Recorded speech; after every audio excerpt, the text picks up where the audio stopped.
I was proud to be called Bedan. Itong anak ko, gusto na rin mag-aral dito. Gusto niya magtira dyan. Sabi ko na, you're better off with your mother sa Davao. Sabi niya, pa, yan bang matanda na yan nandyan sa kabinet mo? Sabi ko, sino na? Yan yung matanda na Bisaya. So, si Leonor Briones. So, yan. Di ba, Bisaya yan. Sabi ko, sabihin na, ano man nakain niya? Bakit hinabaan niya itong kurso namin K-12?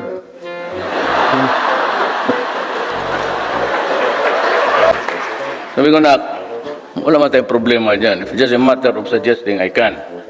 But, sabi ko, I would have to go into incongruity. Kaya bakit? Alam mo na, ang original K-12 talaga, tatay mo. It took me 7 years to finish high school. Kaya matanda na ako sa kanila. I'm 73. Ito sila rin, mga 70 lang yan.